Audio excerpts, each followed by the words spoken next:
Hello बच्चों, hello hello hello, welcome to Doubtnut. Good evening ji, good evening. कैसे हो आप सब? आ जाइए सब बच्चे, बढ़िया से सारे बच्चे बढ़िया से क्लास ज्वाइन कर लें यार। हेलो गुड इवनिंग सूरज, हेलो छवि, गुड इवनिंग। कैसे हो यार? हेलो जी, हेलो हेलो हेलो हेलो, आ जाओ जी, आ जाओ। आप सभी का बहुत बहुत स्वागत है। गुड इवनिंग बेटा, good evening Monu Kesari. Hello, कैसे हो शिवकांत? हेलो जफर, हेलो आकाश, साजिया, हेलो नागेंद्र, धर्मेंद्र, अनीता जी गुड इवनिंग, महेंद्र, गुलफाम, धर्मेंद्र, नागेश, रेणु, विकास, आप सभी का बहुत बहुत स्वागत है। सब एकदम बढ़िया, एकदम स्वस्थ। ओके, फीवर हो गया है बेटा, ध्यान रखो, बारिश वारिश हो रही है, ठीक है। हाँ जी, good evening ji, good evening, good evening बेटा, गुड इवनिंग। कैसे हो आप सभी? सब एकदम बढ़िया। अशोक, हेलो संगीता जी, हेलो अमन, जतिन, गुड इवनिंग। हाँ जी, ओके, आ जाइए आ जाइए आ जाइए। यार कहाँ चले गए थे बेटा? मैं पीएचडी कर रहा था, तो पीएचडी के रिगार्डिंग मेरे को जाना था बेटा। हाँ जी, ओके। क्या हो गया, क्या हो गया भैया, क्या हो गया? ओके, ललन टॉप लग रहे हो बेटा, डेली जैसा लगता हूँ वैसा ही तो लग रहा हूँ यार। कमेंट आ रहा है, बिल्कुल आ रहा है। तो जिनका आप कर रहे थे बेसब्री से इंतजार, पेश है आपके सामने Kamesh Kumar. Good evening Sudhir, good evening. सब एकदम बढ़िया। सैटरडे को क्लास होएगी क्या? नहीं होएगी बेटा, मेरे को सैटरडे और मंडे को बेटा ये 2 दिन और चाहिए। मुझे थेसिस वगैरह के लिए जाना पड़ता है, तो थेसिस के लिए मुझे जाना पड़ेगा, फिर दिन में फ्री हूँ। 2 दिन और, सैटरडे और मंडे को, फिर उसके बाद मैं फ्री हूँ, ठीक है। मीरा पाटीदार गुड इवनिंग, मैं एकदम बढ़िया। हैप्पी बर्थडे अमन, हैप्पी बर्थडे। ओके अमन भैया को हैप्पी बर्थडे। आगे बढ़ते हैं, अब चलिए पढ़ते हैं, अब पढ़ाई करते हैं, अब चलो पढ़ाई पर आते हैं। ओके, तो बच्चों लास्ट लेक्चर में हमने स्टार्ट कर लिया था एक बहुत ही अच्छा चैप्टर जिसका नाम है केमिकल बॉन्डिंग। और उस केमिकल बॉन्डिंग वाले चैप्टर के अंदर हमने बात कर ली थी कुछ बहुत अच्छी, और उसके आगे हम अब बढ़ना चाहेंगे और स्टार्ट करेंगे इसका लेक्चर नंबर 2। बहुत इंपॉर्टेंट टॉपिक है भाई, अच्छे से पढ़ना, पूरी शिद्दत से पढ़ना। अगर आप ढंग से पढ़ोगे तो आपको पूरा पूरा समझ में आएगा, है ना। आपने जो पीरियोडिक टेबल में पढ़ा है वही सारा का सारा ज्ञान तुम्हें यहां पे काम में आने वाला है। अच्छे से हर एक बारीकी को ढंग से क्लियर कर लेना। अगर कोई चीज अगर तुमसे मिस हो जाती है, समझ नहीं पाते हो, तो घर जाकर के रिवाइज जरूर करना, और जब वापस क्लास में आओ तो रिवीजन करके जरूर आओ। एक बार गो थ्रू कर लेना सिलेबस को कि सर ने क्या क्या पढ़ाया था, खट खट खट खट, तो पढ़ के जरूर आना। यकीन मानना, अगर आपका ये चैप्टर स्ट्रांग हो गया तो आपको केमिस्ट्री में 100% बढ़िया से बढ़िया कॉन्फिडेंस आएगा। ओके, अच्छे अच्छे टॉपिक्स आपके बेटा अब रहे हैं। इनऑर्गेनिक से बहुत सारे वाहियात टॉपिक हटा दिए। वाहियात तो नहीं बोलूंगा, जिसमें थ्योरी ज्यादा थी, जैसे कि हाइड्रोजन हो गया, एस ब्लॉक हो गया, पी ब्लॉक हो गया, इनमें थ्योरी थी, तो ये हटा दिए हैं। ये चैप्टर आएंगे आपके सेक्शन बी वाले पार्ट में। नीट की मैं बात कर रहा हूं, स्पेशली सेक्शन बी वाले पोर्शन में आएंगे, तो हम इनको पढ़ेंगे, लेकिन बाद में पढ़ेंगे। लेकिन अभी जब हमारे पास मौका है अच्छे अच्छे टॉपिक्स पढ़ने का, तो इनको हम पूरी शिद्दत के साथ पढ़ें, पूरी मेहनत के साथ पढ़ें।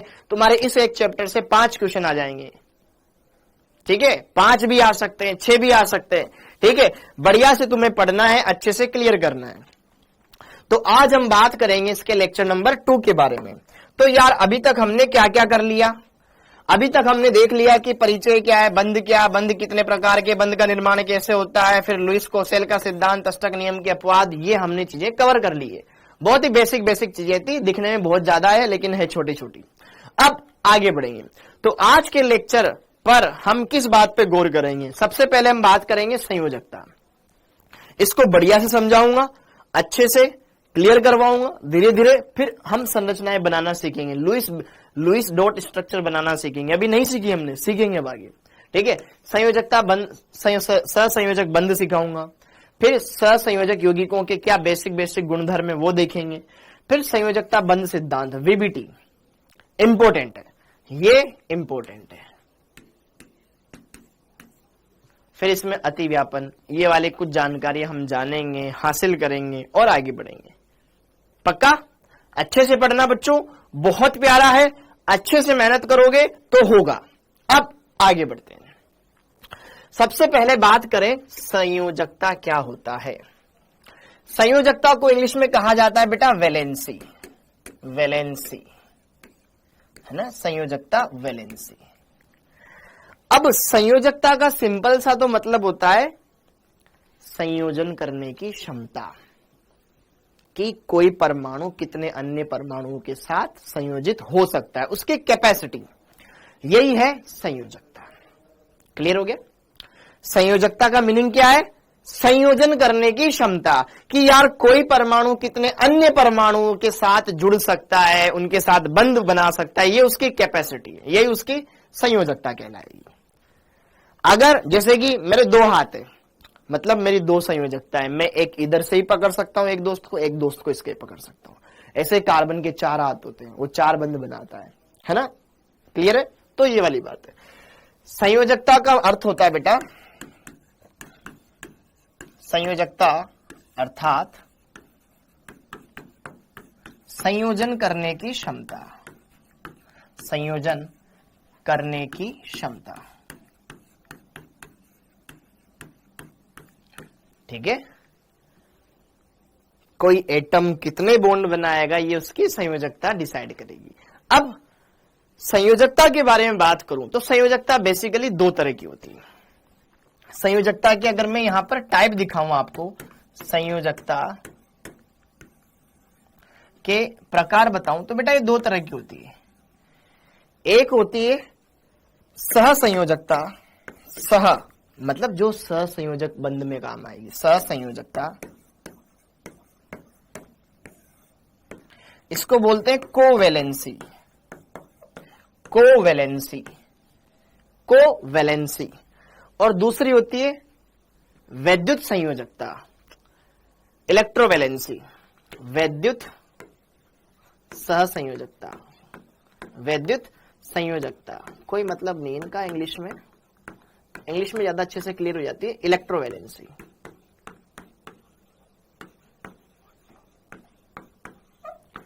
Covalency, electrovalency. सहसंयोजक यौगिकों के लिए हम इसको बोलेंगे, आयनिक यौगिकों के लिए हम उसको बोलेंगे, खत्म बात। वैद्युत सहसंयोजी बंध, आयनिक बंध को क्या बोलते हैं हम? वैद्युत संयोजी बंध बोलते हैं ना। ठीक है? और यहां पर सहसंयोजक बंध कब बनता है? जब इलेक्ट्रॉनों का साझा होता है।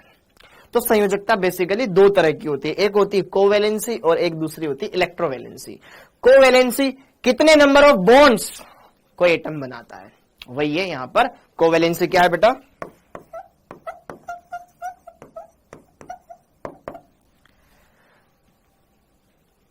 किसी परमाणु के द्वारा साजित इलेक्ट्रॉनों की संख्या, दैट्स इट। कोई परमाणु कितने इलेक्ट्रॉन अपने साझे में दे रहा है, बस उनकी संख्या।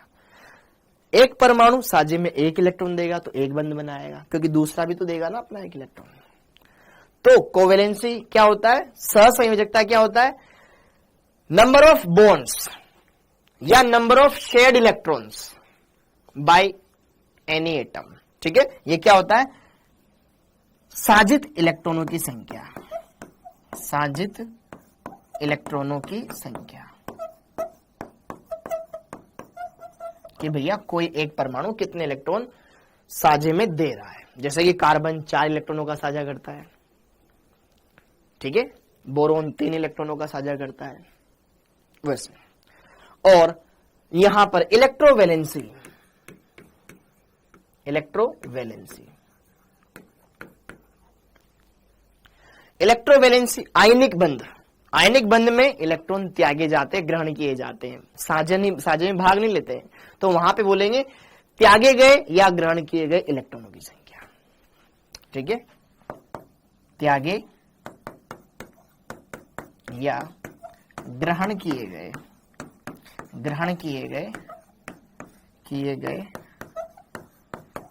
इलेक्ट्रॉनों की संख्या। जैसे कि एस ब्लॉक में फर्स्ट ए भी होता है, सेकंड ए भी होता है। फर्स्ट ए को अपना अष्टक पूरा करने के लिए 1 इलेक्ट्रॉन त्यागने की जरूरत होती है, इसलिए उनकी संयोजकता 1 होती है। दूसरे वालों को 2 इलेक्ट्रॉन त्यागने पड़ते हैं। कितने इलेक्ट्रॉन त्यागे? 2, इसलिए उनकी संयोजकता 2 होती है। बस एनफ। समझ में आ गया ये विद्युत संयोजकता।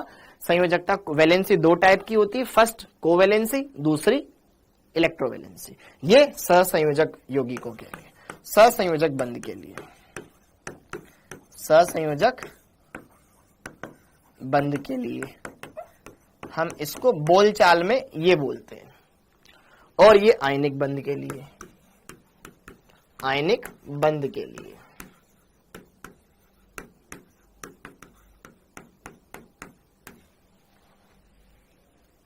कूल है।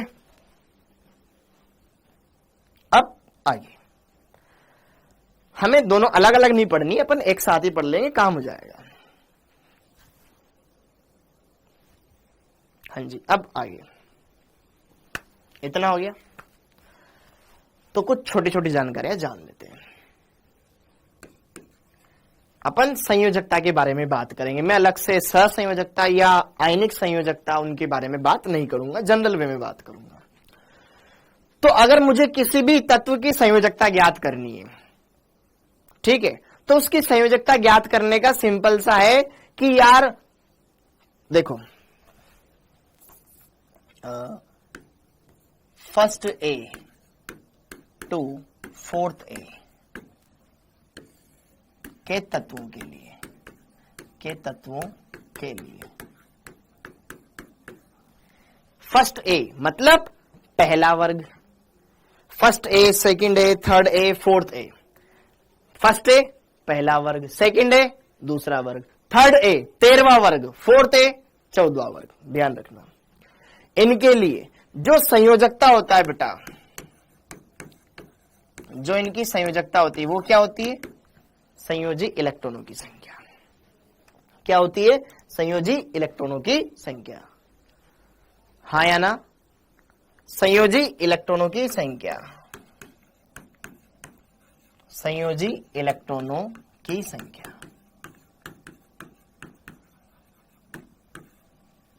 ये कहलाता है संयोजकता। ठीक है, ओके, वेरी गुड बेटा, वेरी गुड, बहुत बढ़िया, अच्छी चीज से प्यार हुआ। अब आगे देखो, संयोजी इलेक्ट्रॉनों की संख्या, ये तो कहलाएगी संयोजकता। ठीक है, पहले से चौथे ए तक, फर्स्ट ए से लेकर के चौथे ए तक। अब अगर मैं बात करूं फिफ्थ, ठीक है, 15, 16, 17 एवं 17, ठीक है, 17 एवं 18वें वर्ग के तत्वों के लिए, के तत्वों के लिए इनकी संयोजकता क्या होगी? आइए चलिए, थेसिस क्या होती है बेटा? थेसिस मतलब रिसर्च। ठीक है,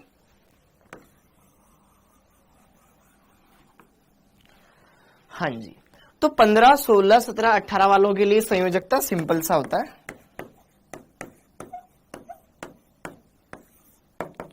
8 माइनस संयोजी इलेक्ट्रॉन, 8 माइनस संयोजी इलेक्ट्रॉन। जल्दी लिखो, इसमें कोई टाइम नहीं लगाएगा। 8 माइनस संयोजी इलेक्ट्रॉन, 8 माइनस संयोजी इलेक्ट्रॉन।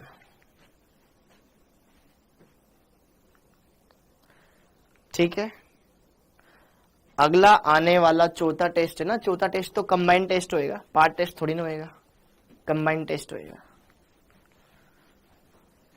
वो भी लेट है ड्रीम्स।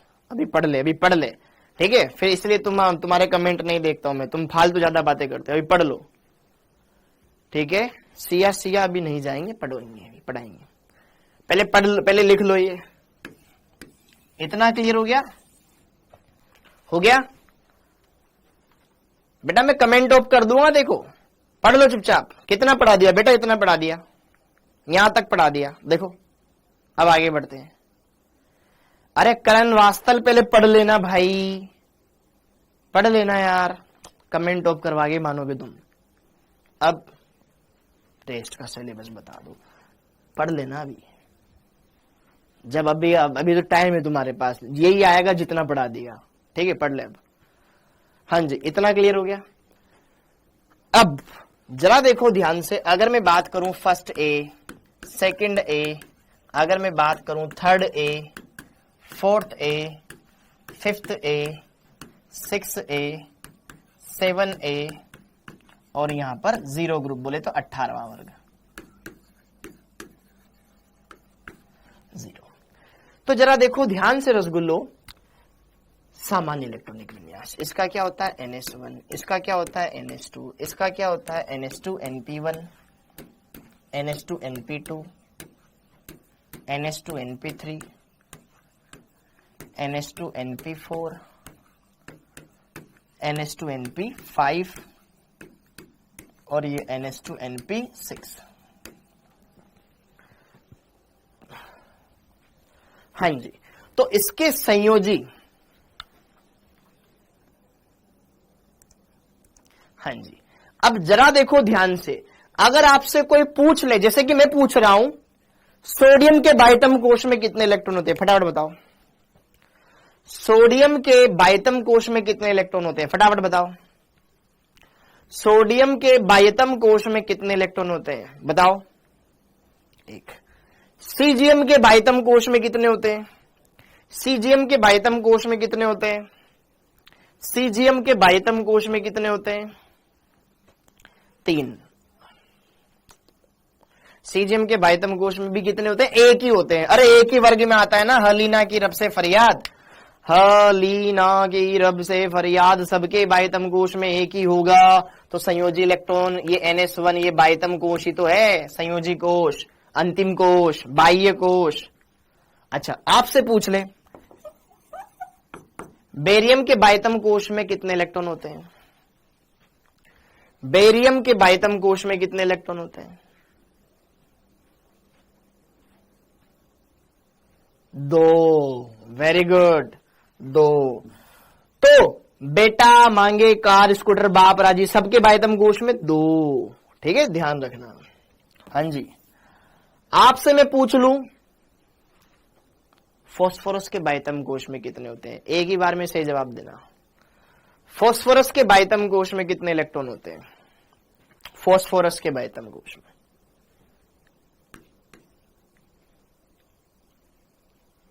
3। बहुत बढ़िया विनीत, 3। वेरी गुड, रट्टू तोता बने हुए ना, 1 2 फिर 3 आएगा, सर तो 3 ही बताए, 8 होते हैं। Very good. ये बहुत सारे बच्चों को ना एग्जाम के लास्ट तक पता नहीं चलता किसके बाइटम कोश में कितने इलेक्ट्रॉन है, हम तो रटते हैं, हम तो रटते हैं। 3। वेरी गुड, बहुत बढ़िया। अच्छा ठीक है, ब्रोमीन के बाइटम कोश में कितने इलेक्ट्रॉन होते हैं, ब्रोमीन के बाइटम कोश में कितने इलेक्ट्रॉन होते हैं, ब्रोमीन के बाइटम कोश में कितने इलेक्ट्रॉन होते हैं, 1। वेरी गुड किशन कुशवा, शाबाश, शाबाशी मिलेगी तेरे को दिव्या जी। ब्रोमीन के बाइटम कोश में कितने, संजना 6। वाह वाह, ऐसे पढ़ रहे हो तुम, है। आर्सेनिक के बाइटम कोश में कितने होते हैं, आर्सेनिक के बाइटम कोश में कितने इलेक्ट्रॉन होते हैं, आर्सेनिक के बाइटम कोश में कितने इलेक्ट्रॉन होते हैं। तुमने अगर ये सीख लिया ना, तुम्हारी पूरी केमिस्ट्री सुधर जाएगी। 1। Very good. अभी तुम्हें यही नहीं पता होगा आर्सेनिक कहां आता है, पढ़ते नहीं हम। न्यूजीलैंड, पाकिस्तान, ऑस्ट्रेलिया,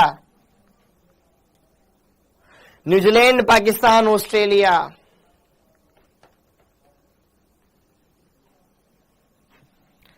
सेलेनियम के बाइटम कोश में कितने इलेक्ट्रॉन होते हैं, सेलेनियम के बाइटम कोश में कितने इलेक्ट्रॉन होते हैं, सेलेनियम के बाइटम कोश में कितने इलेक्ट्रॉन होते हैं। ओम शांति से टीपो। वाह बहुत बढ़िया, बहुत अच्छे पढ़ रहे हो, बहुत अच्छा पढ़ रहे हो। 10। कैसे कैसे बच्चे हैं, तो यहां सीख लेना आप, ठीक है।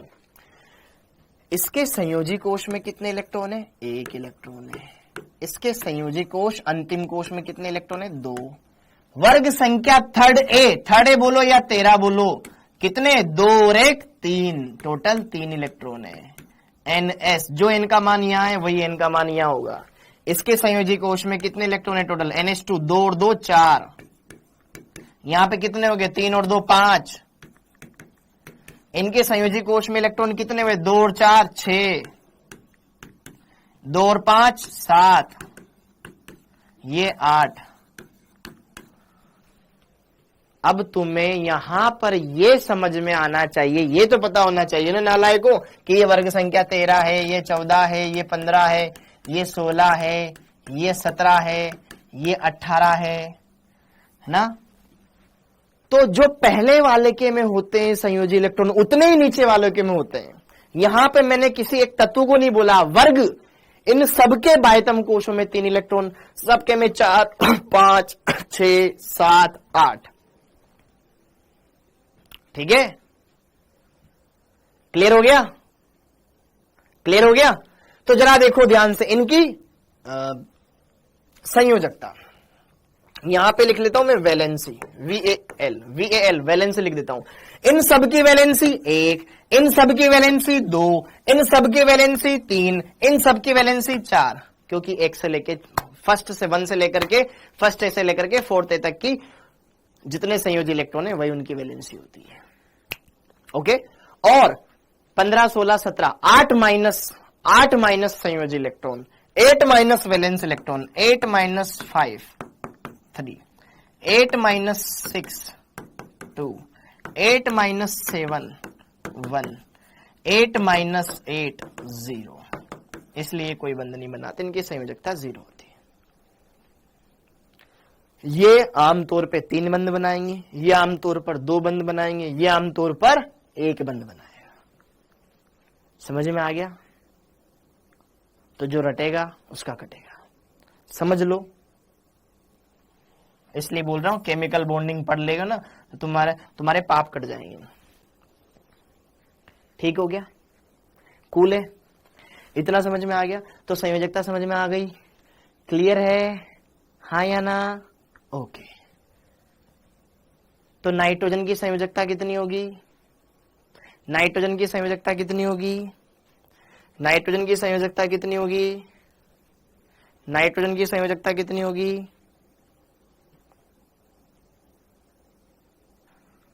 पांच। पवन फेंक दो उठा के बाहर।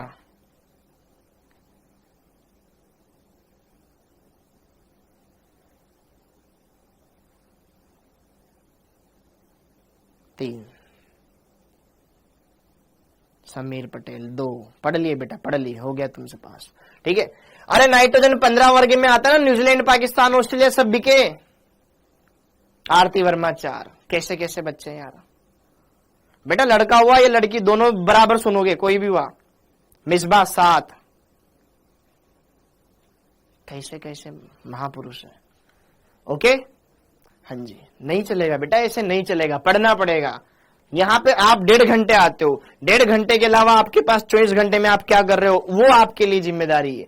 आप 1.5 घंटे के अलावा पूरे 24 घंटे में से क्या कर रहे हो वो आपका रिजल्ट डिसाइड करेगा। ये 1.5 घंटे बस आपको सिखाएगा, बाकी आपने क्या किया बाकी बचे हुए टाइम में वो इंपॉर्टेंट है। ठीक है, ओके। वरना तो मैं कमेंट बंद करके ही पढ़ा सकता था। इस चैप्टर में मैं जरूर कमेंट खोलता हूं, क्यों? क्योंकि चीजें समझने वाली, नहीं समझ रहे तो समझ लो, बस रटे जाओगे रटे जाओगे रटे जाओगे। हाँ जी, अब आगे। ठीक है, तो ये चीजें बच्चों को लास्ट तक याद नहीं होती है। सर किसके बाइटम कोश में कितने इलेक्ट्रॉन होते हैं, कैसे देखते हैं बताओ ना, तो सीख लो ना यहां पे। अब आगे संयोजकता के बारे में जानकारी आ गई, लेकिन कुछ तत्व परिवर्तनशील संयोजकता भी दर्शाते हैं, वो क्या भला है? तो परिवर्तनशील संयोजकता,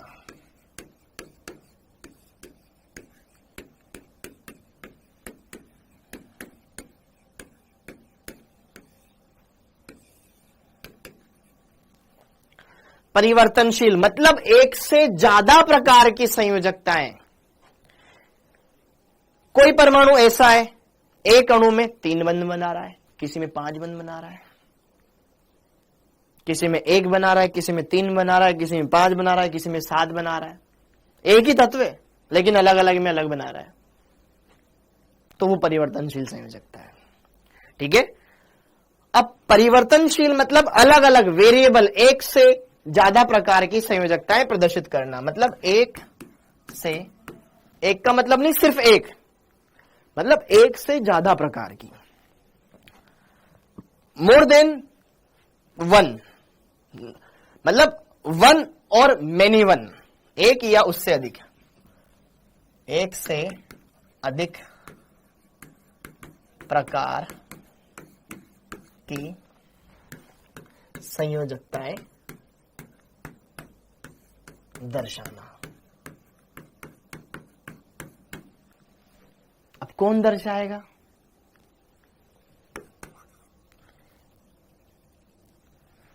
जरा देखो ध्यान से। फर्स्ट एवं सेकंड आवर्त, पहला आवर्त हाइड्रोजन और हीलियम आता है, दूसरे आवर्त में लिथियम से लेकर के नियोन तक आते हैं। समझ में आ गया? पहला और दूसरा आवर्त। पहले और दूसरे आवर्त के तत्व परिवर्तनशील संयोजकता नहीं दर्शाते। आवर्त के तत्व परिवर्तनशील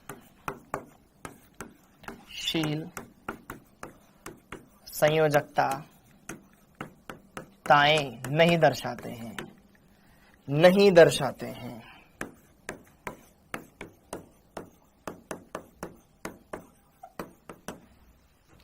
रिक्त कक्षक अनुपस्थित होने के कारण।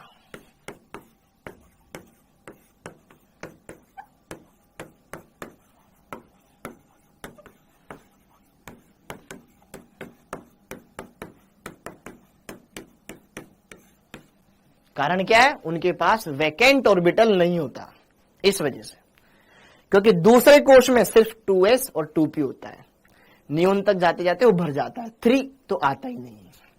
ठीक है। हाँ जी। जबकि थर्ड अथवा उसके बाद के आवर्तों के तत्व परिवर्तनशील संयोजकताएं प्रदर्शित करते हैं। के तत्व रिक्त कक्षक, उनके पास रिक्त कक्षक अवेलेबल होते हैं, रिक्त डी कक्षक। ठीक है। जनरली रिक्त कक्षक, रिक्त डी कक्षक ऐसे लिखते हैं, रिक्त डी या फिर रिक्त कक्षक, रिक्त कक्षक उपलब्ध होने के कारण वे परिवर्तनशील संयोजकता प्रदर्शित करते हैं। दे शो वेरिएबल वैलेंसीज, क्योंकि उनके पास वैकेंट ऑर्बिटल्स अवेलेबल होते हैं। उससे क्या होता है अभी बताऊंगा, पहले इतना लिख लो। ठीक है। क्लियर?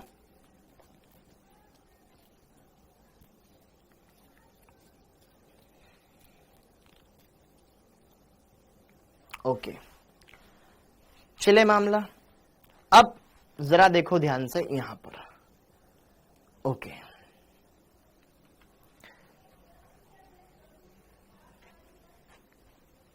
जैसे कि देखो ध्यान से, वर्ग 15, वर्ग 16, अपन इनके बारे में ज्यादा बात करेंगे। वर्ग 17, ठीक है, और एक वर्ग 18 ले लो। वर्ग 18, उसमें नियोन काम आएगा, सॉरी जिनोन काम आएगा, बस और कोई नहीं। देखो इनके पहले पहले तत्व जैसे कि नाइट्रोजन, इसका ऑक्सीजन, इसका फ्लोरीन, इसका नियोन से कोई मतलब नहीं, अपने को नियोन से कोई मतलब नहीं, नियोन तो बंदी नहीं बनाता। इनकी संयोजकता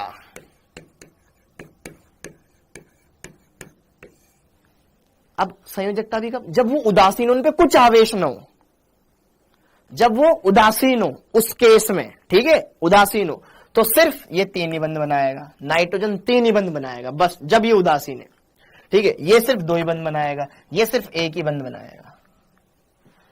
लेकिन इसके बाद वाले न्यूजीलैंड, इसके बाद कौन आता है, जैसे कि पाकिस्तान आ जाता है, आर्सेनिक आ जाता है, और phosphorus, antimony, phosphorus, arsenic, antimony और बिस्मिथ,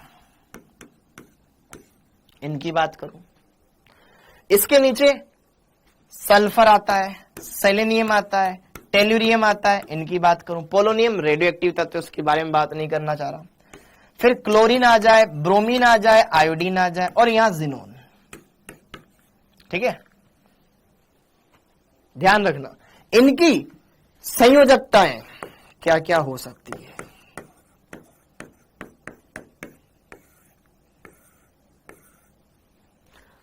एक छोड़ करके एक चलेगी, ठीक है। जैसे कि इसकी संयोजकता 3 होती है, तो 3 तो दर्शा ही सकते हैं, लेकिन ये 5 भी दर्शा सकते हैं।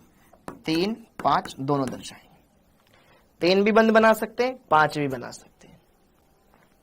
समझ में आया? बताऊंगा मैं उदाहरण लेके आगे, ठीक है। ये 2, इन तीनों में से कोई भी 2 भी बंध बना सकता है, अल्टरनेट फिर 4 भी बना सकता है, 6 भी बना सकता है, 2, 4, 6, ठीक है भाई। मैक्सिमम इनके वैलेंस शेल में कितने इलेक्ट्रॉन है उतने तक बना सकते हैं।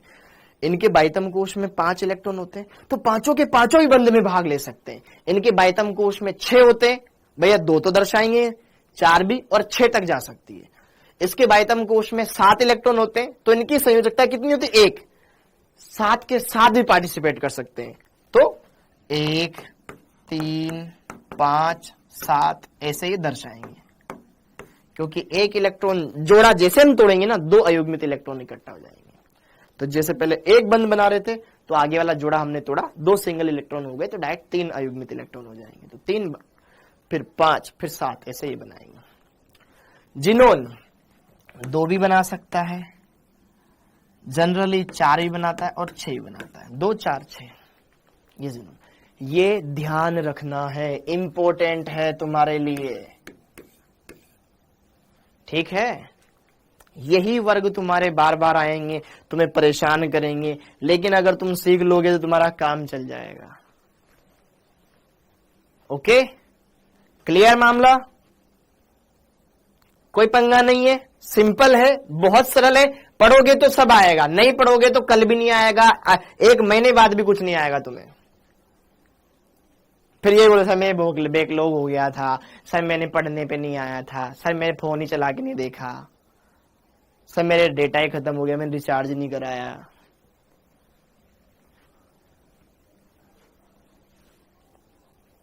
क्लियर हो गया?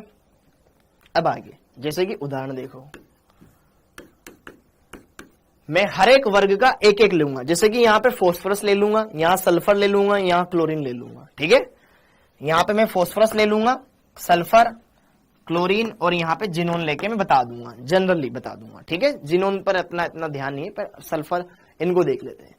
जैसे कि फास्फोरस के बारे में बात करूं, ठीक। फास्फोरस भाई साहब 15 नंबर पर आता है। नियोन, इलेक्ट्रॉनिक विन्यास लिखो इसका, नियोन तक 10 हो गए, टोटल 15 इलेक्ट्रॉन भरने। नियोन के बाद 3s कक्षक आएगा और 3p कक्षक आएगा, क्योंकि तीसरे आवर्त का है, तो इसका अंतिम कोश भी तीसरा ही रहेगा। 10, 2 इसमें आ सकते हैं, 3 इसमें आ सकते हैं, टोटल 15 इलेक्ट्रॉन हो गए। संयोजी कोश में 5 इलेक्ट्रॉन है, ये संयोजी कोश। अंतिम कोश, संयोजी कोश, बाह्य कोश, कुछ भी बोलो, शुरुआत से बोलता हुआ आ रहा हूं। अगर आप कोई पूछेगा क्या होता है, या तो फिर बाहर ही चला जाए वो, ठीक है। संयोजी कोश, एस में कितने इलेक्ट्रॉन, 2, पी में कितने इलेक्ट्रॉन, 3 इलेक्ट्रॉन। पक्की बात? अच्छा, आगे बढ़े उससे पहले जो छत है ना, मकान की नहीं, कॉपी की, जो ऊपर खाली छत आती है, वहां पे नोट लिख लो। अब हम थोड़ा आगे बढ़ेंगे। नोट क्या, ऊपर लिखना ताकि चमकता रहे। बंध निर्माण की प्रक्रिया में बंद निर्माण की प्रक्रिया में, याद करो पहले हमने लिखा था शुरुआत में जब लुईस कोसेल सिद्धांत पढ़ाया था कि बाह्यतम कोश के इलेक्ट्रॉन भाग लेते हैं, लिखाया था। मतलब यहां पर बाह्यतम कोश ये है तो यही 5 इलेक्ट्रॉन भाग लेंगे, अंदर वालों से कोई मतलब नहीं है। लेकिन अब इसमें थोड़ा एक स्टेप और आगे मैं बढ़ूंगा। बंद निर्माण की प्रक्रिया में बाह्यतम कोश के अयुग्मित इलेक्ट्रॉन भाग लेंगे। युग्मित वाले को तो कोई मतलब ही नहीं, वो तो पहले ही जोड़ा बना के बैठा हुआ है। तो ये आगे क्लियर। बंद निर्माण की प्रक्रिया में अयुग्मित इलेक्ट्रॉन, ठीक है, भाग लेते हैं। बंद निर्माण की प्रक्रिया में बाह्यतम कोश के, बाह्य वैसे आंतरिक कोश के तो होते ही नहीं, बाह्यतम कोश के अयुग्मित इलेक्ट्रॉन भाग लेते हैं।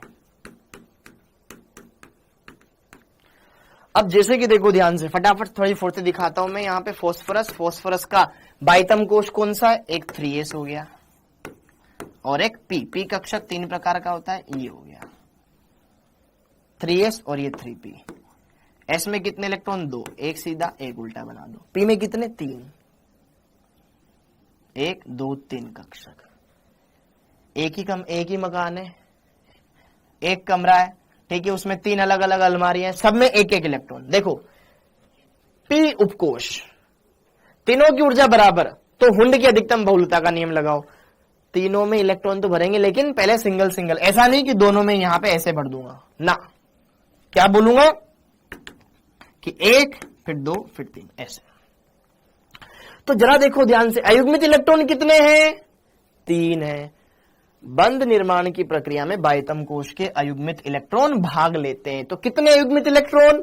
3 अयुग्मित इलेक्ट्रॉन। तो इसकी संयोजकता कितनी? 3। पक्का? अयुग्मित इलेक्ट्रॉन कितने?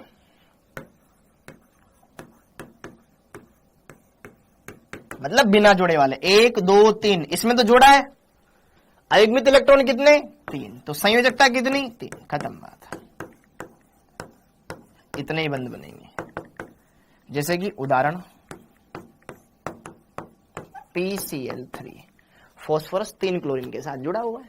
दैट्स इट, डन है। ओके। PH3 आदि। Okay, same. ये भी क्या लिख दिया मैंने, ठीक है। ये इसके सामने बात क्लियर हो गया। अगर मान लो मैंने पी स्टार का मतलब क्या, मैंने फॉस्फोरस के इस जोड़े को तोड़ना चाहा। स्टार मतलब उसको उत्तेजित करना चाहा। उत्तेजित करने से क्या होगा बेटा कि 3s का इलेक्ट्रॉन का ये जोड़ा टूट जाएगा। अब देखो 3s 3p, क्या 3d तुमने सुना है? हाँ, तो मतलब इसके पास रिक्त डी कक्षक होता है। तो जरा देखो ध्यान से, ये 3s कक्षक, ये 3p कक्षक और ये 3d। डी कक्षक 5 प्रकार के होते हैं, 1 2 3 4 5। तो 3s 3p 3d। तो भैया जी ये तो ऑलरेडी सिंगल थे, यहां पे जोड़ा बना हुआ था, उत्तेजित किया, उस इलेक्ट्रॉन ने क्या ली? ऊर्जा लेके आगे चला गया। यहां ये इलेक्ट्रॉन यहां से यहां मूव कर गया, उत्तेजित हो गया, ये एक्साइटेड होकर के वहां चला गया। ठीक है,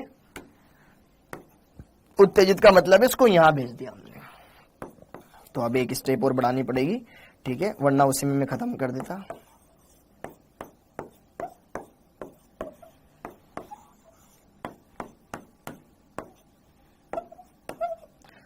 तो डी कक्षक का ये फायदा। अब अयुग्मित इलेक्ट्रॉन 1 2 3 4 5,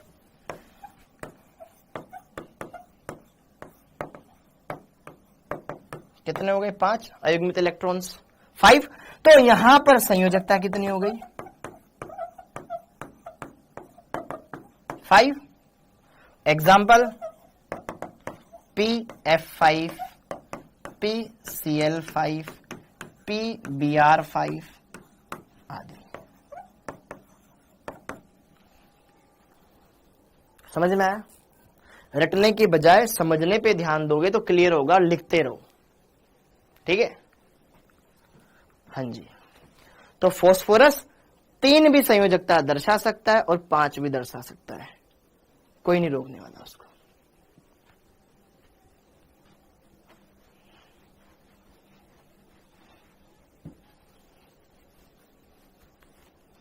ठीक है? और जरा देखो ध्यान से, जब 3 बंध बना रहा है ना, तो एक बाह्यतम कोश का 1 2 3 इलेक्ट्रॉन काम में, ये जोड़ा बचा रहा, ये जोड़ाइए फिर तुम्हारा लोन पेयर। आगे पढ़ोगे, पहले भी इतना लिख लो, ठीक है? बाह्यतम कोश का युग्मित जोड़ा। क्लियर हो गया? अब आगे देखो। हाँ जी, ऐसे ही सल्फर के लिए देख लो। सल्फर 16 नंबर पे आता है, 10 नंबर तक नियोन हो गया, 3s और 3p। खुद भरो। s में भाई 16 नंबर पे 10, 2 12 और 4 16। तो यार जरा देखो ध्यान से, अगर मैं 3s को देखूं तो 3s, 3p को देखूं, देख लिया। s में 2 इलेक्ट्रॉन, p में 4, 1 2 3 और चौथा फिर उल्टा। भरना सीखो खुद। अब ये युग्मित इलेक्ट्रॉन कितने? ये बिना छेड़छाड़ किए, मतलब मूल अवस्था में। मैंने इसके साथ कुछ नहीं किया, इसको कुछ ऊर्जा नहीं दी, ये मूल अवस्था है, मूल अवस्था।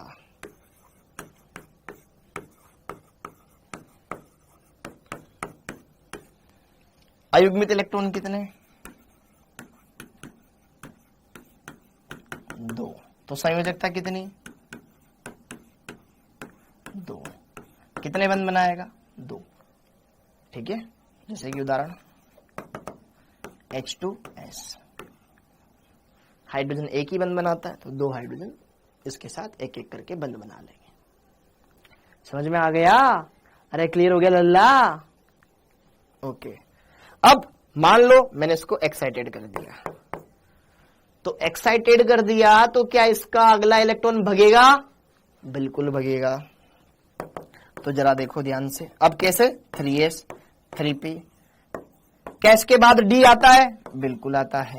1 2 3 4 5, इसमें 2 इलेक्ट्रॉन थे, इसमें ये थे, ऐसा था। अब ये 3d कक्षक, ये 5d कक्षक हो गए। तो जैसे ही एक स्टार, मतलब एक इलेक्ट्रॉन मेरे को उत्तेजित करना है, तो यार जरा देखो, मैंने ये वाला इलेक्ट्रॉन उत्तेजित कर दिया। कोई भी इलेक्ट्रॉन उत्तेजित कर दो, कोई फर्क नहीं पड़ता यहाँ पे, ठीक है? ओके। जैसे कि देखो ध्यान से,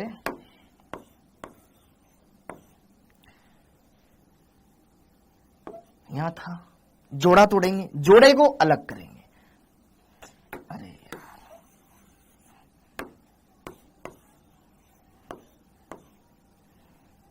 1 2 3 थे, तो ये वाला इलेक्ट्रॉन आगे जंप करवा दूंगा मैं। ये वाला इलेक्ट्रॉन जंप करके यहां आ गया। कूल है? अरे सीधे कैसे भर दिया मैंने? सब गलत गलत पढ़ा रहे हो, ये उल्टा है, ठीक है? उल्टा है, ठीक है? तो अब अयुग्मित इलेक्ट्रॉन कितने हो गए? 1 2 3 4। अनपेड इलेक्ट्रॉन 4, तो वैलेंसी 4। इसको इधर लिख देते हैं।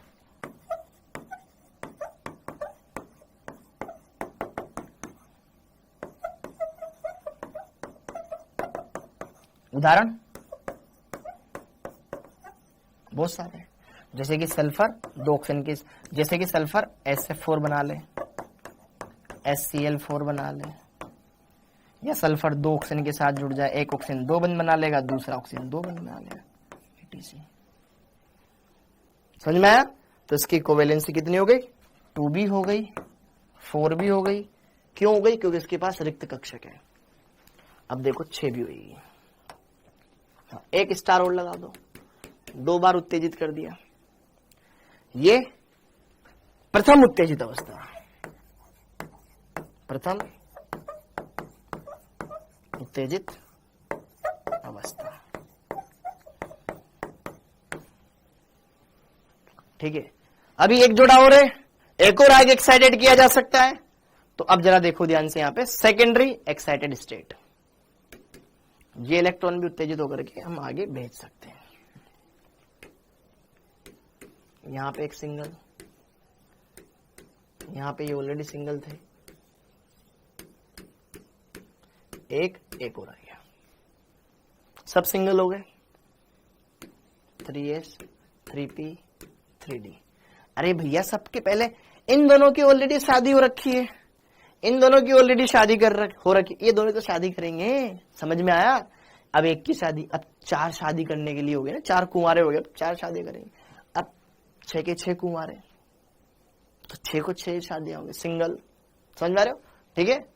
हाँ अब समझ में आ गया होगा तुम्हारे। तो अयुग्मित इलेक्ट्रॉन 6, तो संयोजकता 6, एग्जाम्पल SF6, ठीक है, या SO3। अब वो बात अलग है, उनमें कहीं डबल बॉन्ड बन रहा है, कहीं सिंगल बॉन्ड बन रहा है, लेकिन 6 तक बना सकता है वो आदि।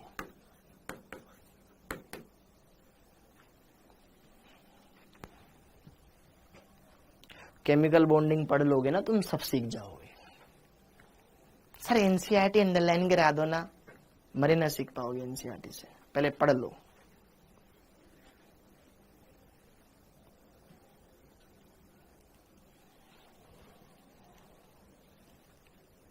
क्लियर हो गया, मतलब एक सीक्वेंस चल रहा है, समझ पा रहे हो कि यार हाँ 2 फिर 4 फिर 6 कैसे हुआ, ये समझ पा रहे हैं, एक्साइटेड होके जा पा रहा है, ठीक है। जैसे कि एक क्वेश्चन करते हैं,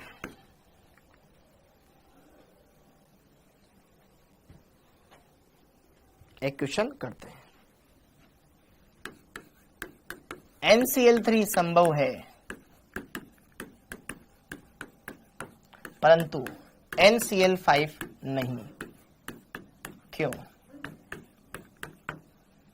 पहला,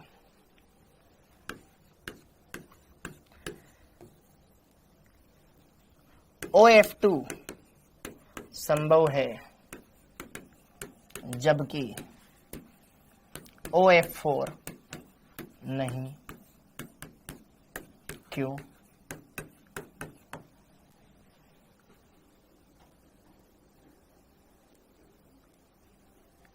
समझ में आंसर।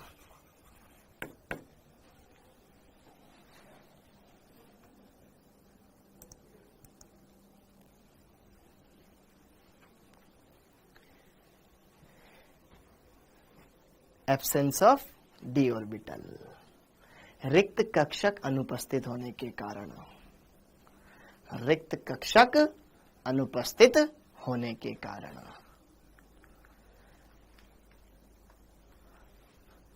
रिक्त कक्षक एब्सेंट होने के कारण, क्योंकि उनके पास रिक्त कक्षक नहीं है। छोटा आकार ये इसका आंसर नहीं है, रिक्त कक्षक होने के, रिक्त डी कक्षक अनुपस्थित होने के कारण।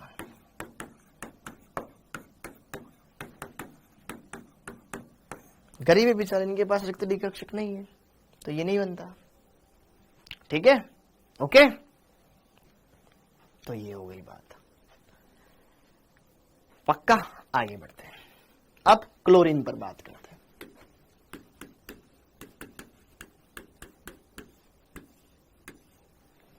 तो क्लोरीन को धड़ाधड़ उत्तेजित करता जाता हूं मैं, ठीक है। देखो ध्यान से, क्लोरीन 17 नंबर पे आता है, नियोन 3s 3p, खुद बिना देखे खुद करो, खुद उत्तेजित करते जाओ। यहां पे 3s2 3p5 है, तो 3 2 और 5 7 इलेक्ट्रॉन है बाह्यतम कोश में। ये 3s, ये 3p और यहीं पे d बना दिया, जैसे कि सपोज करो, तो ये 3s है, ये 3p है, ये 3d है। तो पहले में 2, इसमें 5, 1 2 3 4 5। अभी अयुग्मित इलेक्ट्रॉन कितना? 1। अनपेड इलेक्ट्रॉन कितने?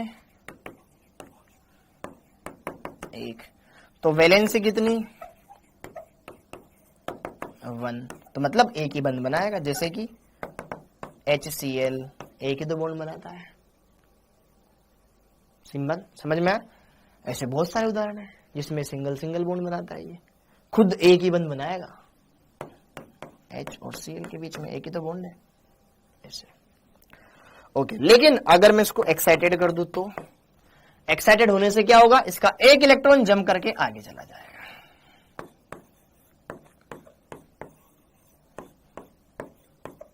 एक सिंगल और हो गया, ठीक है। अब जब दो का डाइवोर्स होगा तो दोनों ब्याह करेंगे ना, ऐसे थोड़ी ना कि आदमी ब्याह कर लेगा, औरत भी तो कर सकती है ना। ओके, हाँ जी।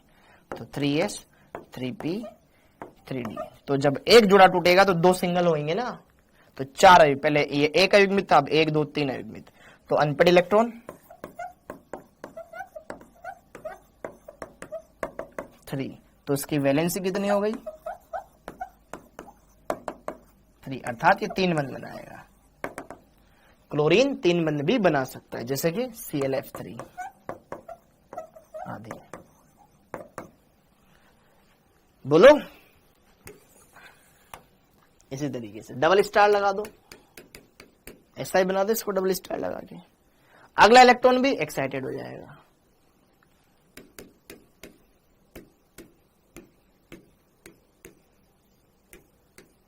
अब ये भी सिंगल,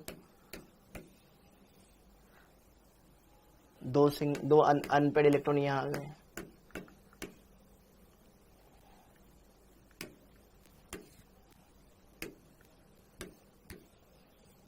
समझ पा रहे हो? तो अयुग्मित इलेक्ट्रॉन कितने हो गए 5, अनपेड इलेक्ट्रॉन्स कितने हो गए टोटल 5, तो वैलेंसी कितनी हो गई 5।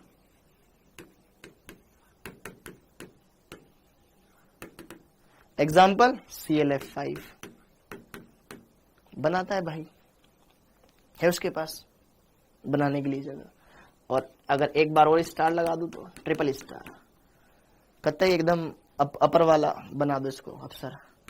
ये वाला इलेक्ट्रॉन भी एक्साइटेड होकर के यहां चला गया, एक एक एक एक एक एक एक, तो अयुग्मित इलेक्ट्रॉन कितने हो गए 7 इलेक्ट्रॉन, तो वैलेंसी कितनी हो गई इसकी 7। एग्जाम्पल ClF7 नहीं बनता, ठीक है, क्योंकि फ्लोरीन, देखो क्लोरीन का आकार इतना ही बड़ा नहीं होता है कि वो 7 से जुड़ सके, ठीक है। तो यहां पे मैं कुछ और उदाहरण बता देता हूं, जैसे कि आपको HClO4, इसमें 7 बंध बनाता है, ठीक है। ओके, इसका संरचना यहां बना लो, Cl, एक डबल बॉन्ड O, एक OH, एक डबल बॉन्ड O, एक डबल बॉन्ड O, तो क्लोरीन ने कितने बॉन्ड बना लिए 7, 2 2 2 1। हाँ जी, तो चमका या नहीं चमका? अरे बोलो, खतरनाक है क्या? बोलो।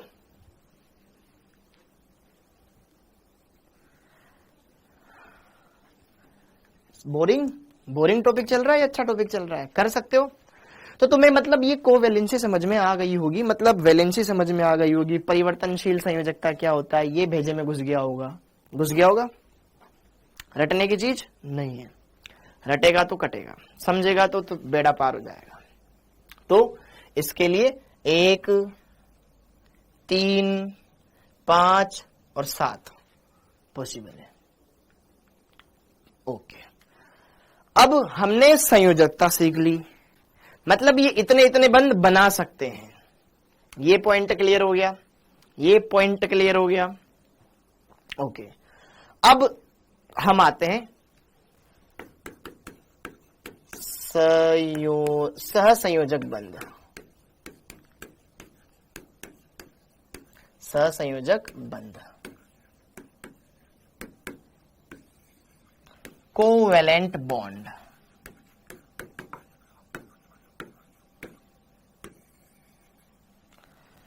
सहसंयोजक बंध क्या होता है? अब covalent bond, it is formed by sharing of electrons, जो इलेक्ट्रॉनों के साझे के द्वारा बने हैं।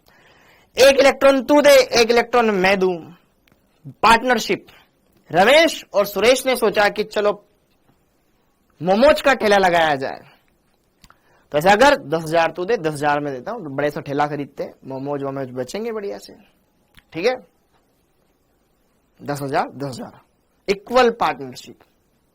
ठीक है, कोई बिजनेस खड़ा करना है, 50,000 आरती दे रही है तो 50,000 सोनिया भी देगी, तब जाके बिजनेस चलेगा। इक्वल इक्वल होना चाहिए। दो इलेक्ट्रॉनों के परस्पर साझे से बनने वाला बंध। ठीक है, ओके। परिभाषा मैटर नहीं करती है, तो लिख लो, it is formed by, it is formed by sharing of electrons, sharing of electrons. इलेक्ट्रॉनों के साझे से बनने वाला बंध। हिंदी में लिख लो, जो इलेक्ट्रॉनों के साझे द्वारा बनता है, जो इलेक्ट्रॉनों के साझे के द्वारा बनता है, या इलेक्ट्रॉनों के साझे द्वारा बनने वाला बंध।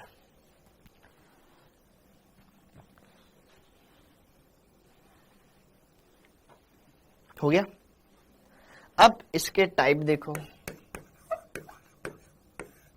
कितने टाइप का हो सकता है।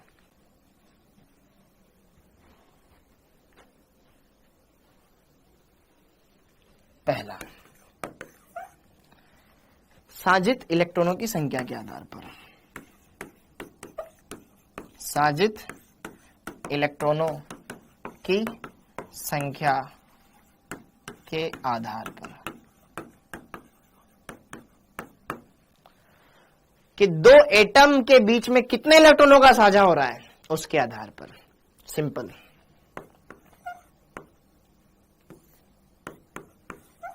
एक कलबंध जो दो इलेक्ट्रॉनों के साझे से बनता है, एक तू दे, एक मैं देता हूं। ठीक है, दो इलेक्ट्रॉनों के साझे द्वारा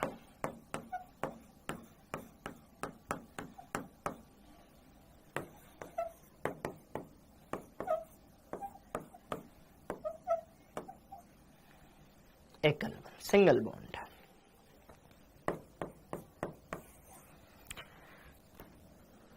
ठीक है, दूसरा द्विबंध, डबल बॉन्ड।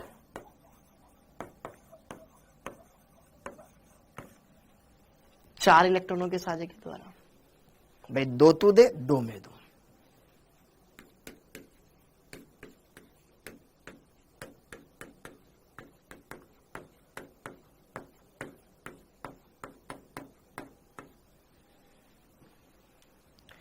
चार इलेक्ट्रॉनों के साझे द्वारा, ये लिखा हुआ है बेटा, ये दोनों के बीच में चार इलेक्ट्रॉनों की पार्टनरशिप होगी।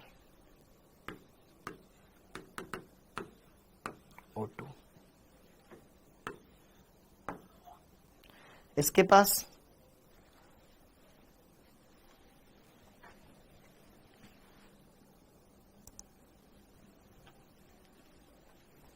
ऑक्सीजन के बाह्यतम कोश में कितने इलेक्ट्रॉन होते हैं?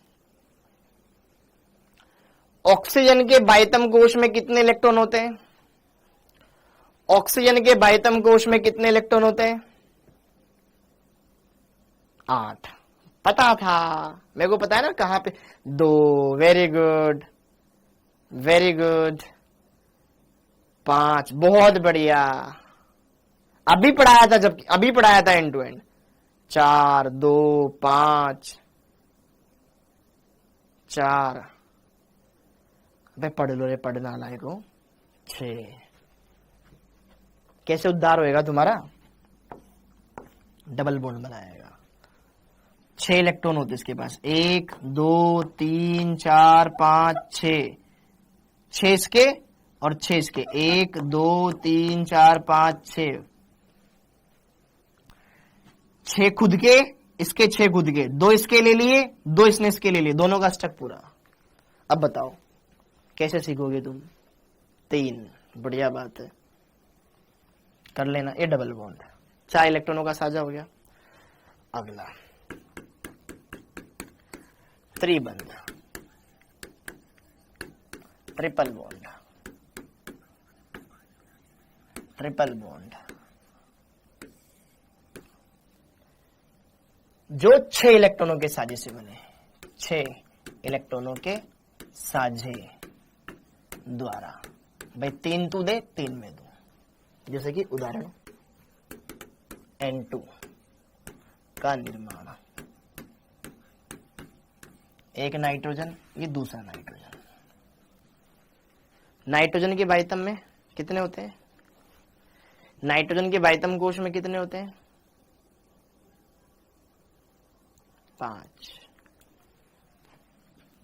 5 होते हैं ना? 3। बहुत बढ़िया, ये पढ़ रहे हो तुम। मैं बाइतम कोशों में इलेक्ट्रॉन पूछ रहा हूं, बाइतम कोश में इलेक्ट्रॉन पूछ रहा हूं नालायक। 7 नंबर पे आता है नाइट्रोजन, पहले में 2 होते हैं, दूसरे में 5 होते हैं। कोश, पहले कोश में 2, दूसरे में 5, 7 नंबर पे आता है ना? 8। वारे गधड़े, ठीक है। इसमें आते हैं पहले में, मतलब टोटल 5 इलेक्ट्रॉन इसके बाइतम कोश में। कैसे पढ़ोगे यार तुम यार, ठीक है। इसके बाइतम कोश में 5 है, तो 3 इलेक्ट्रॉन ये दे, 3 इलेक्ट्रॉन ये दे, तब जाकर के इनका स्टक पूरा हो जाएगा। हो गया, 2 इसके बचे रहे, 2 इसके बचे रहे, तो इसके 1 2 3 4 5 6 7 8, इसका भी स्टक पूरा, और इसका 1 2 3 4 5 6 7 8, इसका भी स्टक पूरा। तुम्हें ऐसे ही बताना चाहिए कि देख बेटा, है ना, ये 8 इसके अंदर, ये 8 इसके अंदर, खत्म। बचपन वाली बात है, ठीक है, ओके। हाँ जी, कूल है। ट्रिपल बॉन्ड ऐसे बनता है। अब आगे बढ़ते हैं। हाँ, तो इलेक्ट्रॉनों के साझे के द्वारा इस तरीके से बंध बन सकते हैं। दूसरा बी प्रकार, ये ए प्रकार हो गया, इलेक्ट्रॉनों साजित इलेक्ट्रॉनों की संख्या के आधार पर। बी प्रकार, बी प्रकार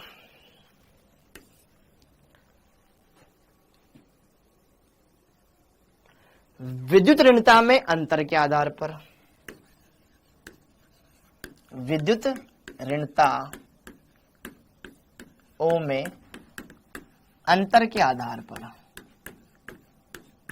अंतर के आधार पर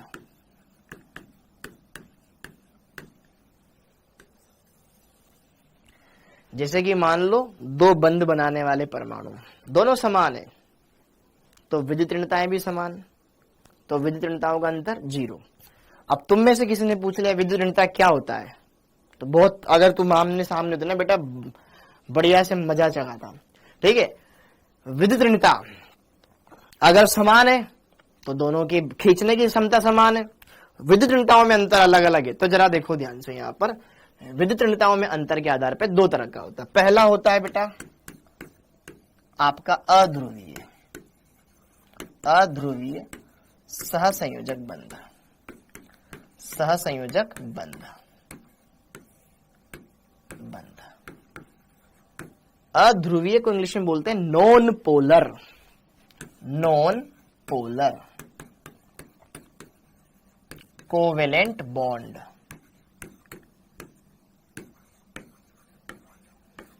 नॉन पोलर कोवेलेंट बॉन्ड, अध्रुवीय सहसंयोजक, ठीक है। किसी बात को दिल पे मत लेना, बस मैं जो बोल रहा हूं तुम्हारे फ्यूचर के लिए बोल रहा हूं, तो ढंग से पढ़ोगे तो आगे बढ़ोगे, वरना जहां थे वहीं रहोगे।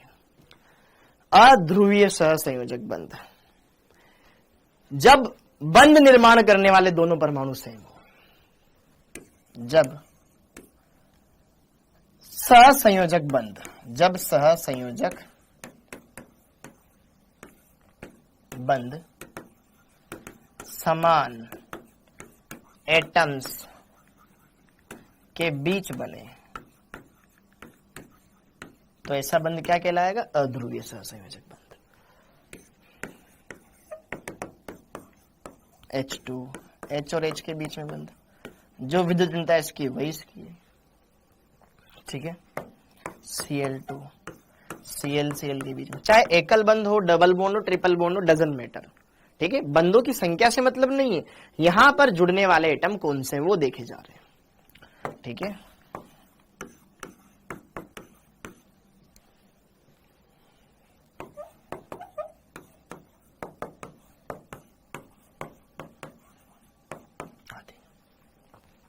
ठीक है। दूसरा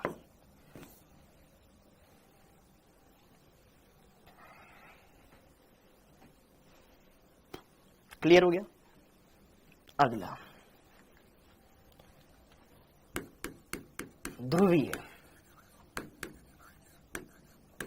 सहसंयोजक बंध। मैं बंध बोल रहा हूं बेटा, यौगिक नहीं बोला है मैंने ये बोला है ध्रुवीय सहसंयोजक बंध, अध्रुवीय सहसंयोजक बंध। ध्रुवीय यौगिक अध्रुवीय यौगिक वो अलग होता है, ठीक है, उससे रिलेट मत करना। ध्रुवीय सहसंयोजक बंध, पोलर कोवेलेंट बॉन्ड, जब सहसंयोजक बंध असमान परमाणुओं के बीच में बने। जब सहसंयोजक बंध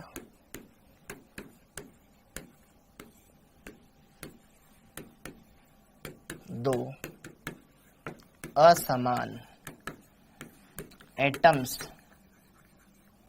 के बीच बने, ठीक है, क्योंकि दोनों अगर परमाणु अलग है तो उनकी विद्युत ऋणताएं तो डेफिनेटली अलग रहेगी। HCl ये ध्रुवीय सहसंयोजक बंध है, ध्रुवीय सहसंयोजक बंध है, ठीक है। बंध तो बन रहा है लेकिन अलग अलग परमाणुओं के बीच में। इस तरीके से HOH बंध बन रहा है लेकिन एक हाइड्रोजन एक ऑक्सीजन है, ठीक है। इस तरीके से HBr HI, जरूरी नहीं है हर बार यही हो, कार्बन ही हो, कुछ और भी हो सकता है, ठीक है। तो उनको हम इस तरीके से ट्रीट करेंगे। जैसे SF4, अब SF4 में तो मेरे को पूरा अणु बताना पड़ेगा, जैसे कि SF4 सिंपल, ठीक है ना यार, मतलब ये लिख लो SF4 में, अभी ये सिंगल सिंगल बॉन्ड दिखा दूंगा, ज्यादा अच्छा दिख जाए और कुछ नहीं, ठीक है। आदि तो ये भी क्लियर हो गया।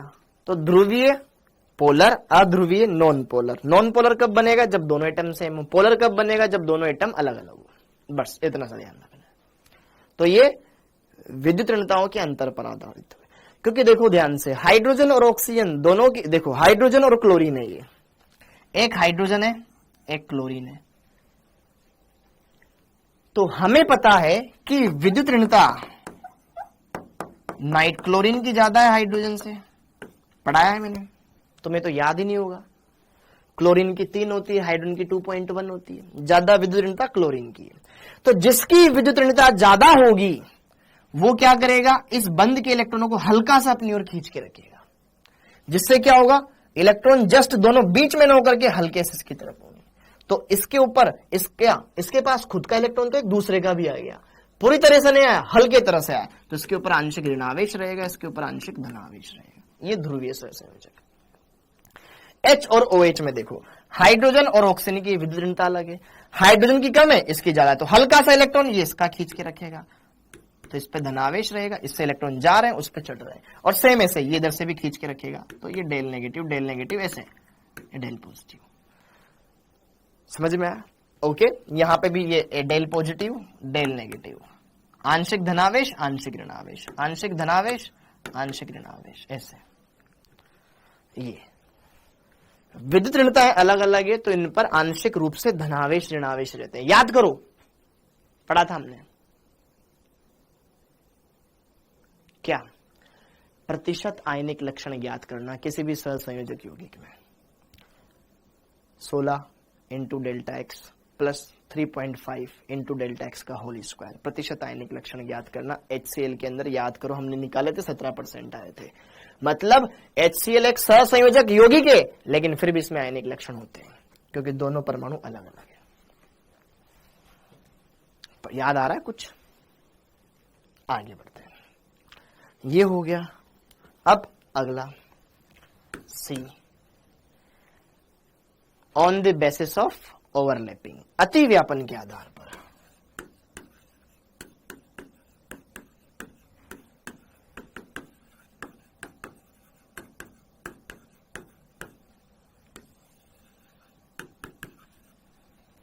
अति व्यापन के आधार पर, अति व्यापन के आधार पर सहसंयोजक बंध दो तरह के होते हैं, सुना होगा तुमने, नहीं सुना है तो सुन लो। पहला होता है बेटा सिग्मा बॉन्ड, सिग्मा बंध, ठीक है, डिटेल में आगे पढ़ेंगे। दूसरा पाई बॉन्ड, पाई बंध, sigma bond pi bond, sigma bond pi bond, ठीक है। यह बस थोड़ा सा लिख लेंगे, यह अक्ष के अनुदिश अतिव्यापन से बनता है, यह अक्ष के अनुदिश अतिव्यापन से बनता है, ये लिख लो यहां पे। और यह अक्ष के लंबवत अतिव्यापन से बनता है, यह। अब अक्ष भी कौन सी, ये जगह मैं ऊपर लिखा देता हूं, अंतरा नाभिकीय, दोनों के नाभिकों के बीच की जो अक्ष है, अंतरा नाभिकीय अक्ष, इंटरन्यूक्लियर एक्सिस, अंतरा नाभिकीय अक्ष। भैया एक परमाणु, ये दूसरा परमाणु, इसके नाभिक की अक्ष, इसके नाभिक की अक्ष, इन दोनों अक्षों के अनुदिश बंध बनेगा। ये इसका नाभिक, इसका नाभिक, दोनों नाभिकों से गुजरने वाली अक्ष अंतरानाभिकीय अक्ष, ठीक है। यह अक्ष के लंबवत, जैसे कि अक्ष ये है तो ये ऐसे खड़े बंध बनेगा, लंबवत ऐसे। यह अंतरानाभिकीय अक्ष, अंतरानाभिकीय अक्ष के लंबवत, लंबवत अतिव्यापन द्वारा बनता है, अतिव्यापन द्वारा बनता है।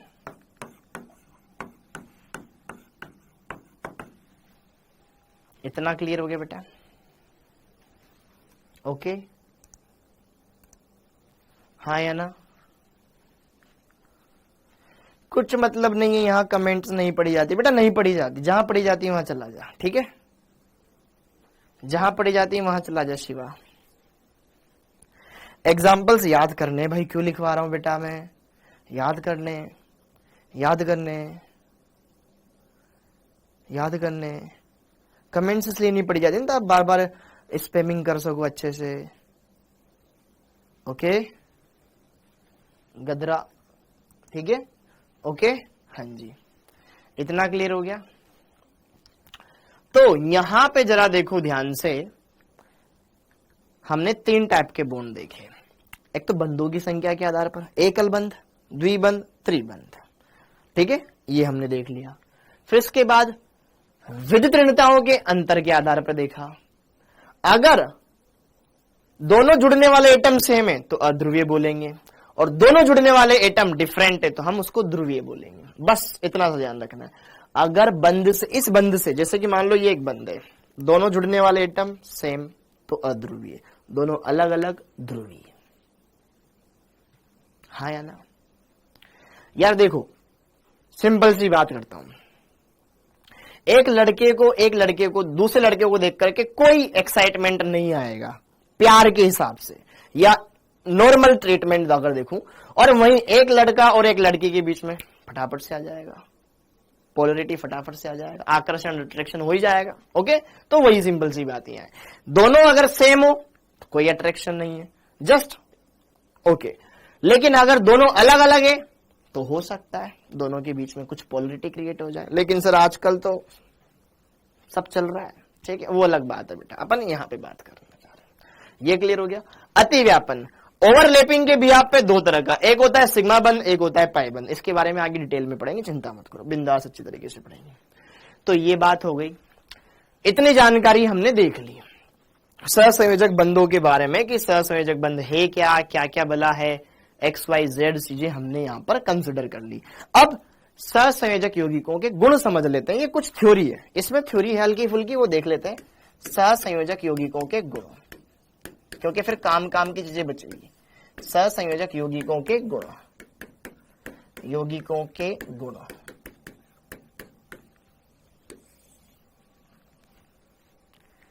Characteristics of covalent compounds.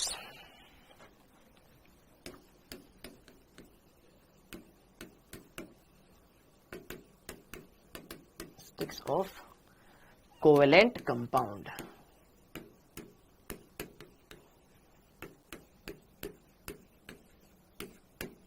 Compounds. सहसंयोजक यौगिकों के गुण। अच्छा, एक बात तो यहां पे मैं आपको मेंशन करवा देता हूं कि यार सहसंयोजक बंध किन के बीच में बनता है? दो अधातुओं के बीच में। दोनों कैसे होनी चाहिए? अधातुएं। सहसंयोजक यौगिकों के गुण। ओके, तो यहां पे सबसे पहला पॉइंट तो यही लिख लेते हैं कि अधातु अधातु ही मिलकर के आपका सहसंयोजक बंध बनाती है। अब वो सिंगल बॉन्ड हो, डबल बॉन्ड हो, ट्रिपल बॉन्ड हो, ध्रुवीय अध्रुवीय, सिग्मा हो, पाई बंध हो, कोई भी सहसंयोजक बंध बनाती है।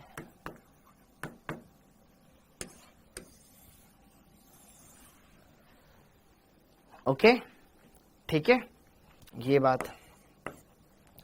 अच्छा, सहसंयोजक बंध एक तरह का थोड़ा सा दुर्बल बंध होता है आयनिक की तुलना में। आयनिक आकर्षण, उसमें तो आयन्स होते हैं, उसमें तो पूरे पूरे आयन होते हैं, धनायन ऋणायन पूरा पूरा। जैसे कि NaCl, Na plus Cl minus, ऐसे दर्शाते हैं। इसमें तो पूरा पूरा Na प्लस है, पूरा पूरा Cl माइनस। लेकिन HCl में क्या है? इनके बीच में डंडा है, इसमें आंशिक रूप से धनावेश, इसके ऊपर आंशिक रूप से ऋणावेश। ये तो 100% आयनिक, ये तो 17% ही आयनिक आया था, तो ये आयनिक बंध ज्यादा वो होता है। लेकिन सर पानी में नमक डालते तो घुल जाता है, नहीं घुलना चाहिए था। अगर इतना स्ट्रॉन्ग बॉन्ड था तो पानी में जाके टूटा क्यों? ऐसा इतना स्ट्रॉन्ग तो होता ही नहीं है। हम तो पानी में नमक डालते हैं और एक चम्मच जो घुमाई जिसमें नमक घुल जाता है। पढ़ेंगे, आगे पढ़ेंगे। हाँ जी, तो ये पहला पॉइंट। दूसरा, क्वथनांक और गलनांक।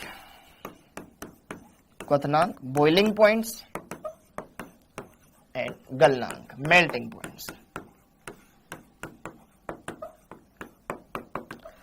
तो सामान्यतः सहसंयोजक यौगिकों के गलनांक क्वथनांक आयनिक यौगिकों की तुलना में कम होते हैं। ओके, सामान्यतः जनरली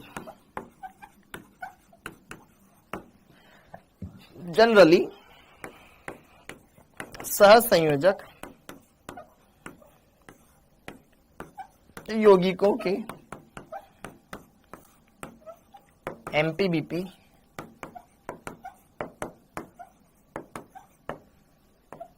आयनिक यौगिकों की तुलना में कम होते हैं।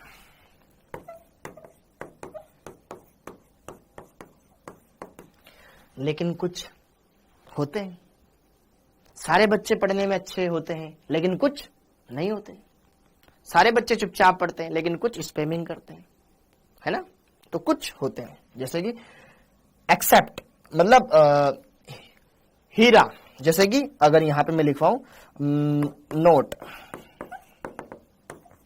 हीरा एक सहसंयोजक यौगिक है, सहसंयोजक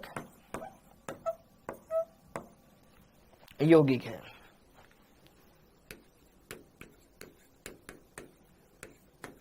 परंतु इसकी चतुष्फलकीय त्रिविम जालक संरचना के कारण इसका जो गलनांक क्वथनांक काफी उच्च होता है, काफी हार्ड मटेरियल है ये, ठीक है। परंतु इसकी त्रिविम चतुष्फलकीय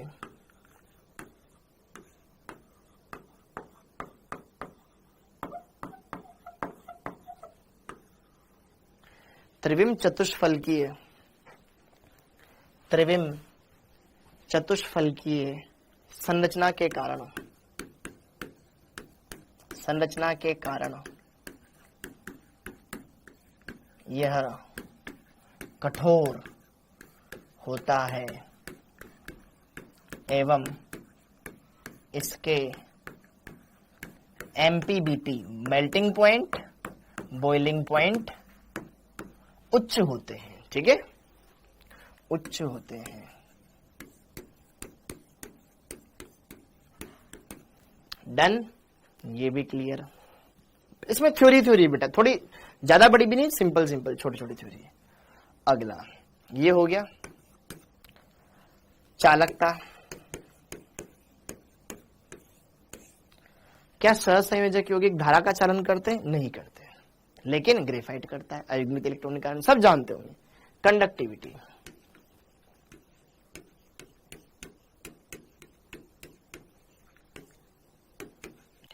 ये धारा के सामान्यतः अयुग्म मुक्त इलेक्ट्रॉन अनुपस्थित होने के कारण ये धारा के कुचालक होते हैं, क्योंकि जो अयुग्मित होता है वो तो फटाफट बंद बना लेता है, हाँ या ना? ठीक है, तो इसमें लिख लो अयुग्मित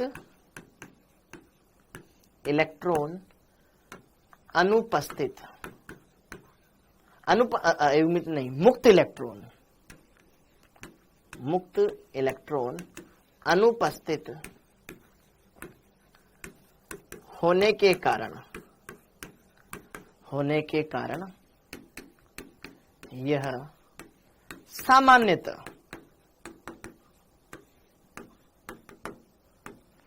कुचालक होते हैं, धारा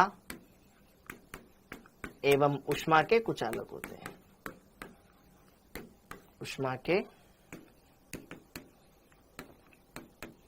कुचालक होते हैं। एक्सेप्ट ग्रेफाइट, ग्रेफाइट में हर एक कार्बन के पास एक अलग अयुग्मित इलेक्ट्रॉन होता है। ठीक है, ग्रेफाइट, जिसको सिर्फ हिंदी में लिखना हो वो हिंदी में लिख ले, सिर्फ कोई दिक्कत नहीं बेटा। ग्रेफाइट अयुग्मित इलेक्ट्रॉन होने के कारण मुक्त इलेक्ट्रॉन ड्यू टू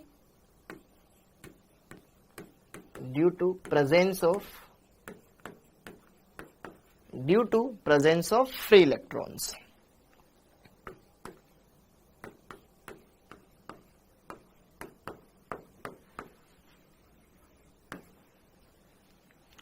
अयुग्मित इलेक्ट्रॉन होने के कारण, अयुग्मित इलेक्ट्रॉन होने के कारण ये हो गया चालकता। ठीक है, एक पॉइंट और लिख लेते हैं, फिर इसको खत्म करते हैं। हाँ, ये हो गया चालकता।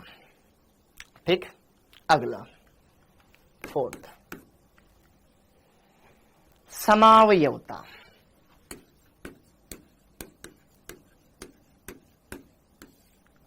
समावयवता, इसको इंग्लिश में बोलते हैं बेटा आइसोमेरिज्म। आइसोमेरिज्म बोलो, आइसोमेरिज्म। आइसोमेरिज्म, समावयवता, ये क्या होती है? वो बात की बात है। ये समावयवता प्रदर्शित करते हैं, ये बात ध्यान रखो, क्योंकि इसमें बंध बनता है। बंध बनेगा तो एक दिशा आएगी भैया, जैसे कि मान लो ये कार्बन है, ये कार्बन है, इनके बीच में डबल बॉन्ड ऐसे अब बनाते हैं ना, तो इसमें सहसंयोजक बंध बनता है जिसकी कुछ ना कुछ दिशा होती है, ऊपर नीचे दाएं बाएं सीधा। आयनिक में तो कोई दिशा ही नहीं होती, तो जस्ट आकर्षण है। अभी आप सुंदर कन्या, इधर दिखी इधर गर्दन हो गई, इधर दिखी इधर गर्दन हो गई, वो तो जस्ट अट्रैक्शन है। ठीक है, ओके, ये तो बस एक बार बंद बन गया तो बन गया। ठीक है, इधर बन गया तो बस उधर ही, इधर बन गया तो सिर्फ इधर ही। ठीक है, ओके, समझ रहे हो? हाँ जी, समावयवता, सहसंयोजक यौगिक समावयवता दर्शाते हैं। ठीक है, सहसंयोजक बंद दिशात्मक दिशात्मक प्रवृत्ति का होने के कारण यह समावयवता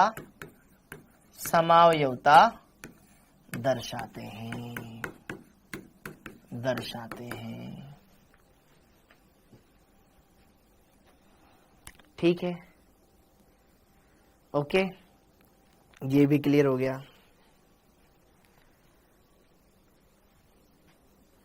विलेयता,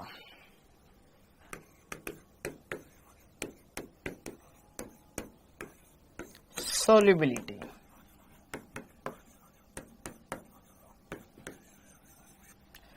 ये हम ऑलरेडी जानते हैं, विलियन वाले चैप्टर में पढ़ा था। लाइक डिसॉल्व लाइक, समान समान को घुलता है, वही सिद्धांत यहां पे लगता है। ठीक है, लाइक डिसॉल्व लाइक।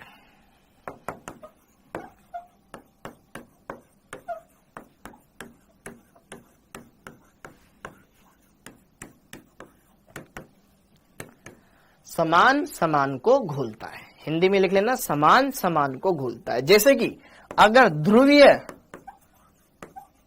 के अंदर ध्रुवीय मिलाया जाएगा तो वो घुल जाएगा। घुलनशील, घुलनशील, घुलनशील। अध्रुवीय के अंदर अध्रुवीय मिलाया जाएगा तो वो भी घुलनशील।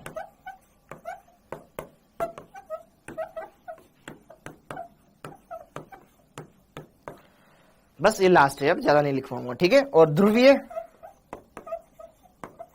प्लस अध्रुवीय मिलाया जाएगा तो अघुलनशील, इनसोल्यूबल।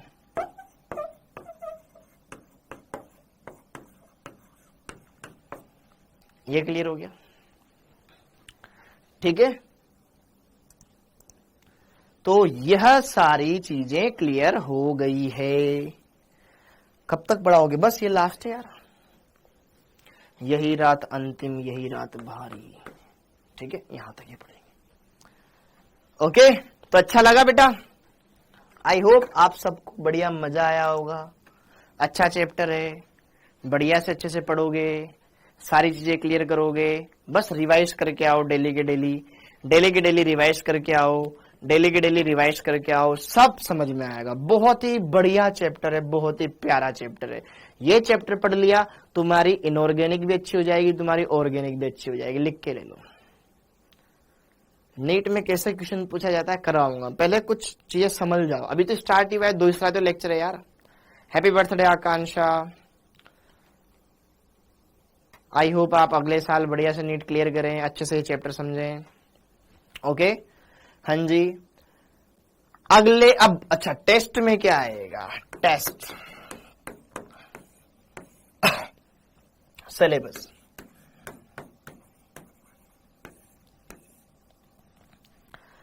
टेस्ट सिलेबस जो अभी आपका पार्ट टेस्ट हुआ था ना, अभी आपका जो थर्ड टेस्ट हुआ था बेटा, पीटी, जो अभी आपका पार्ट टेस्ट हुआ था, उस पार्ट टेस्ट का सिलेबस क्या था? परमाणु की संरचना। मैं बता देता हूं, इस टेस्ट का सिलेबस है पीरियोडिक टेबल वाला चैप्टर प्लस केमिकल बॉन्डिंग, बस ये दो।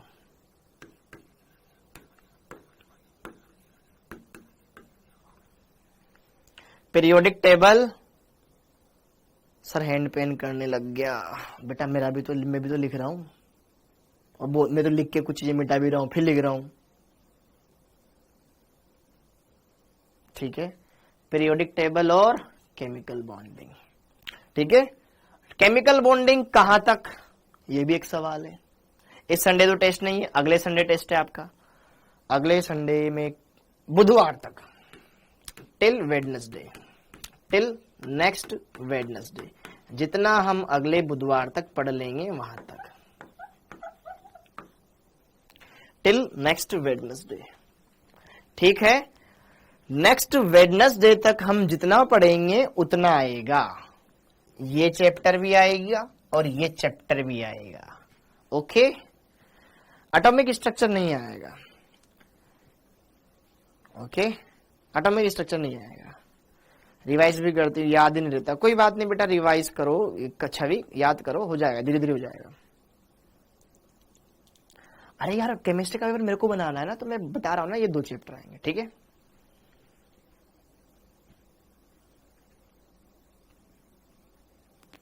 बस ये दोनों आएगा। ओके, तो बाय बाय, फिर मिलते हैं। Thank you, tata, bye bye, बढ़िया से पढ़ो। और हाँ, मंडे को अपनी क्लास नहीं होगी, ठीक है। मंडे को मैं ऑफिस में अवेलेबल नहीं रहूंगा, सैटरडे और मंडे को 2 दिन, ठीक है। ओके, तो आप सभी का बहुत बहुत धन्यवाद बच्चों, थैंक यू। अच्छे से पढ़ो, खूब आगे बढ़ो। थैंक यू, जय हिंद।